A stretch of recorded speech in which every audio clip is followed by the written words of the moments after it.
जी दोस्तों, आज हम बात करने जा रहे हैं कॉन्स्टिपेशन के हवाले से, कब्ज़ के हवाले से। कब्ज़ को किस तरीके से कम किया जा सकता है, को क्या तरीका अपनाया जाए, कौन-सा घरेलू टोटका किया जाए जिसकी वजह से कब्ज़ को ख़त्म किया जा सके। जी दोस्तों, आज मैं अपनी वीडियो में फुल डिटेल के साथ आपको बताऊँगा कि कब्ज़ होती किस वजह से है, इसकी क्या वजह बनती है और इसका इलाज क्या है, कौन-सा इलाज करना चाहिए जिसकी वजह से जो कब्ज़ है वो मुकम्मल तौर पर ख़त्म हो जाए।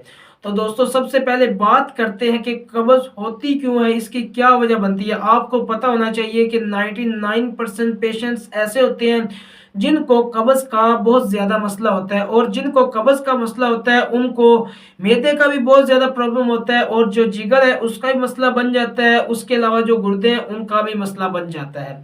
जी दोस्तों, कब्ज़ होने की वजह से हमारा जो पेट है वो बिल्कुल फूल जाता है और हमारी आंतें इन्फ्लेमेशन हो जाती हैं, सोजिश का शिकार हो जाती हैं और इस वजह से हमारे मैदे में बहुत ज़्यादा इश्यूज़ बनते हैं। तो आज इंशाल्लाह मैं आपको बताने वाला हूँ कि कब्ज़ को कैसे कम किया जाए और ये होती क्यों है। तो सबसे पहले हम बात करते हैं कब्ज़ क्यों होती है। कब्ज़ का जो अहम और इम्पोर्टेंट फैक्टर वो ये है कि जब आप पानी बहुत ज़्यादा कम मिकदार में इस्तेमाल करते हैं और पानी की जगह आप कोई शरबत वगैरह जैसे कोल्ड ड्रिंक पी लेते हैं या फिर कोई मीठा शरबत वगैरह इस्तेमाल कर लेते हैं। जी हाँ दोस्तों, जो मीठा शरबत है ये डिहाइड्रेशन की कमी का बहुत बड़ा सबब बनता है और जो डिहाइड्रेशन की कमी है वो कब्ज़ की बहुत बड़ी सबब बनती है।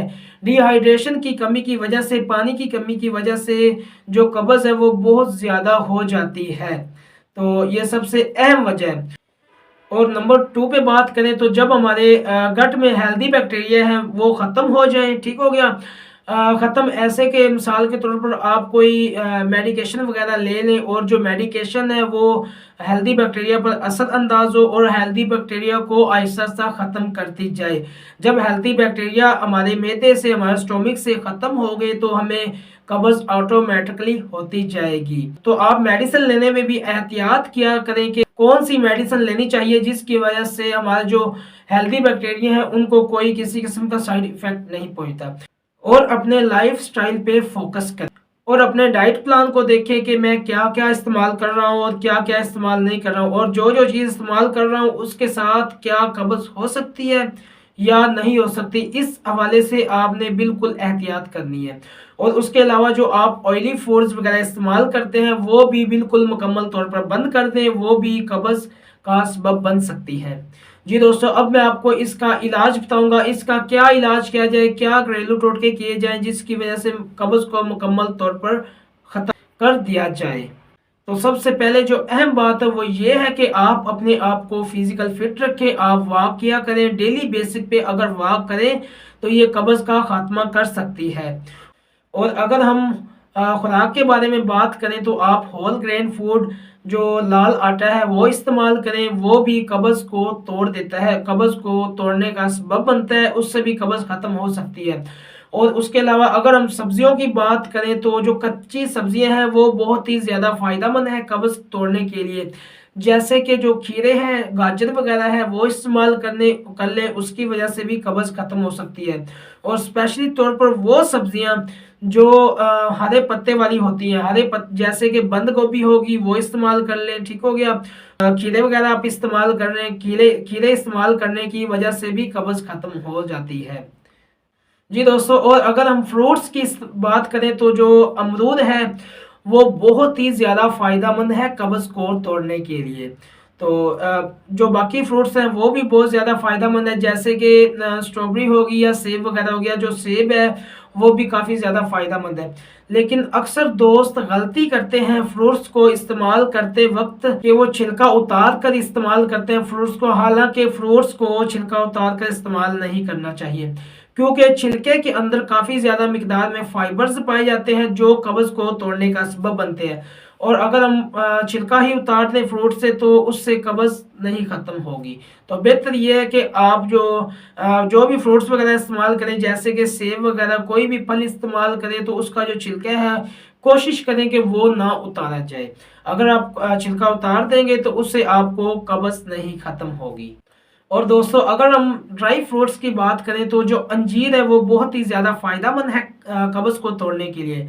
अगर आप रोज़ाना डेली बेसिक पे 2 अंजीर रात के वक्त आधा ग्लास पानी में मिला के रख दें, ठीक हो गया, और सुबह उठते वक्त वो 2 अंजीर भी खा लें और जो पानी है वो भी आप पी लें, तो ये भी बहुत ज़्यादा फ़ायदेमंद साबित हो सकता है कब्ज़ को तोड़ने के लिए।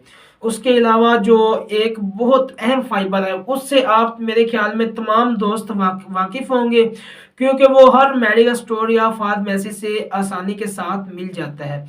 और ये मेरे ख्याल में आपके ज़हन में भी आ चुका होगा, और अगर आपके ज़हन में नहीं आया तो मैं आपको अभी बता देता हूँ।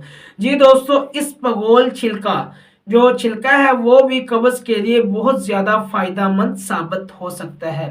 तो ये जो छिलका है इसको भी इस्तेमाल करते वक्त काफ़ी ज़्यादा मिकदार में लोग गलतियाँ करते हैं, और जब वो छिलका इस्तेमाल करते हैं तो 2 चम्मच छिलके के पहले अपने मुंह के अंदर रखते हैं, ठीक हो गया, उसके बाद वो ऊपर से पानी पी लेते हैं। हालांकि ये बिल्कुल गलत तरीका है।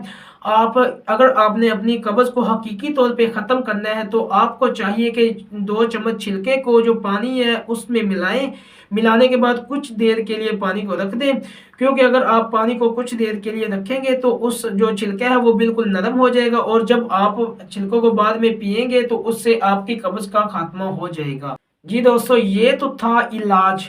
अब मैं बात करता हूँ इसकी एहतियात के हवाले से। हम इस हवाले से बात करेंगे कि जो कब्ज़ है वो हो ही ना तो कौन सा तरीका अपनाया जाए, कौन सी जो फूड है, खुराक है, उससे परहेज़ किया जाए। जी दोस्तों, सबसे पहले बात करते हैं हम कि ऑयली फूड्स, जो आप ऑयली फूड्स वगैरह इस्तेमाल करते हैं, ऑयली खुराकें इस्तेमाल करते हैं, जैसे समोसा पकौड़ा या पिज़्ज़ा वगैरह, बर्गर हो गया, आप इसका इस्तेमाल बिल्कुल बंद कर दें। ये भी कब्ज़ होने का सबब बन सकता है। और जो बेकरी की आइटम्स वगैरह हैं उनको भी मुकम्मल तौर पर छोड़ दें, उनसे भी अवॉइड कर लें। वो बेकरी के आइटम भी कब्ज़ होने का सबब बन सकती है। और आप कैफ़ीन का इस्तेमाल बिल्कुल बंद कर दें, क्योंकि कैफ़ीन के इस्तेमाल की वजह से भी कब्ज़ हो जाती है।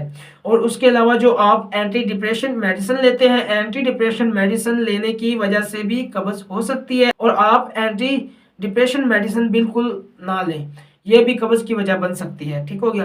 तो ये चंद एक बातें थी जो मैंने आपसे शेयर कर दी। जी दोस्तों, अगर आपको बातें अच्छी लगी हों तो आपने अभी तक मेरे चैनल को सब्सक्राइब नहीं किया तो अभी कर दें, और अगर आपको वीडियो अच्छी लगे उसको लाइक एंड शेयर भी लाजमी कर दें। जज़ाकल्लाहु खैरा।